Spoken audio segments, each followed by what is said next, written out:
বিসমিল্লাহির রহমানির রহিম। আসসালামু আলাইকুম। কেমন আছেন সবাই? আলহামদুলিল্লাহ। আমরা সবাই ভালো আছি। আপনারা সবাই হয়তো ভালো আছেন। আমি নতুন একটা ভিডিও নিয়ে চলে আসলাম আপনাদের সামনে।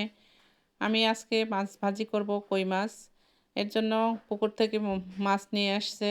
মাছগুলো একদম তাজা। মাছগুলো আমি বেছে নেব আলাদা, আলাদা করে। এখানে টাকি মাছ আছে, শোল মাছ আছে, কই মাছ, খলসে মাছ, সব মাছই। এই যে মাছ, কই মাছগুলো নড়াচড়া করছে, একদম তাজা মাছ। আমি মাছগুলো কেটে ফিরে আসছি। এই তো আমি মাছগুলো কেটে নিলাম, যেহেতু কাটা দেখানো যাবে না। আগে আমি কাটা দেখাইছি, এর জন্য ভিডিওগুলো কী হবে জানি না। এখন আমি কেটে নিয়ে দেখেন মাছগুলো। এইটা খলসে মাছ, ওটা কই মাছ।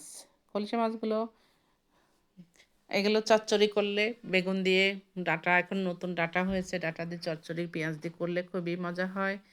আবার কই মাছগুলো শুধু এগুলো ভাজি খেতে হবে, এটা রান্না করা যাবে না। ছোট ছোট কই, এত ছোট কই রান্না করলে কাটা বেচতে বেচতেই হয়ে যাবে। আমি এই তো মাছ ভাজি করার জন্য এখানে অল্প মাছ নিয়ে নিয়েছি। সবগুলো ভাজা তো সম্ভব না, ফ্রিজে কিছু রেখে দিলাম আর অল্প একটু ভাজি করে নিলাম। এই তো আমি এখানে আদা বাটা দিলাম না, এখানে রসুন বাটা আর পেঁয়াজ বাটা দিয়ে হলুদ লবণ দিয়ে সুন্দর করে মেখে নিলাম। আর পেঁয়াজ কেটে নিয়েছি, এটা তো দেখতেই পাচ্ছেন। পেঁয়াজগুলো দিতে হবে, পেঁয়াজ বেশি করে দিয়ে আমি মাছটা ভেজে নিব, তাহলে খেতেও অনেক মজা হবে। আবার মাছগুলো বেশ মুচমুচে হবে। এই মাছ মুচমুচে করে ভাজি করলেই কিন্তু বেশি মজা হবে, আর কাটা বাছার দরকার হবে না। আর যদি নরম করে ভাজি করা হয় তাহলে কিন্তু কাটার জন্যে খাওয়া কষ্টকর হয়ে যাবে। আর দেশি মাছ খেতে তো অনেক মজা, আপনারা সবাই জানেন। হাইব্রিড মাছ আমরা যে বিদেশি সব কই খাচ্ছি, কই কিন্তু খেতে একদমই ভালো লাগে না, কিন্তু দেখতে অনেক বড় বড়, দেখতে বেশ ভালোই লাগে। আর এই মাছগুলো দেখতে অত ভালো লাগে না, ছোট ছোট মাছ, কিন্তু খেতে অনেক মজা। দেশি কই যারা খেয়েছেন তারা তো সবাই জানেন কেমন টেস্টি। আর যারা খাননি তারা এর স্বাদটা একবার হলেও নেওয়ার চেষ্টা করবেন। এই তো আমার মাছগুলো কড়াইতে দিয়ে দিছি। এখন উল্টা পাল্টা আমি মাছগুলো ভেজে নেব।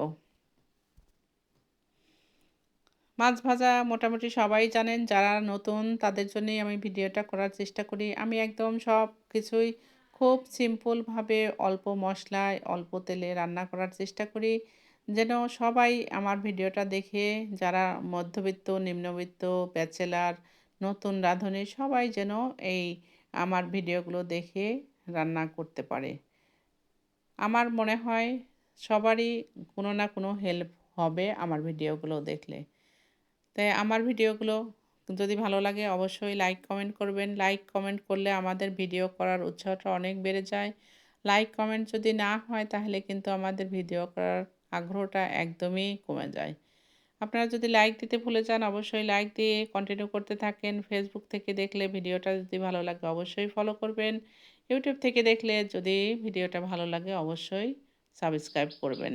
আমি ফেসবুকে, ইউটিউবে দুটাতে দেই। আমার ফেসবুকের নাম তো সবাই জানেন, বিসমিল্লাহ কিচেন। ইউটিউবেও বিসমিল্লাহ কিচেন।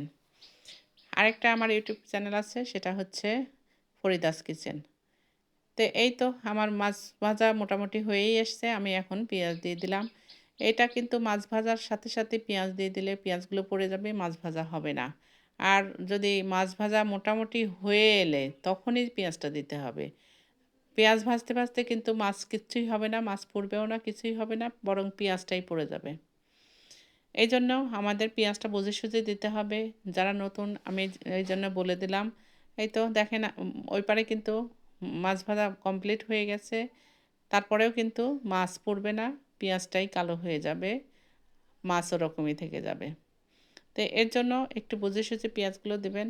আর এটা খুব জোরে জাল দিয়ে ভাজবেন না, তাহলে মাছ উপরে পুড়ে যাবে কিন্তু মাছ মুচমুচে হবে না। মাছটা কিন্তু মিডিয়াম আঁচে ভাজতে হবে, খুব জোরেও না, একেবারে আস্তেও না। একবারে আস্তে হলে কিন্তু তেল বেশি লাগবে। তো এই তো আমার মাছ ভাজা হয়ে গেল। দোয়া করবেন। আল্লাহ হাফেজ। ফি আমানিল্লাহ।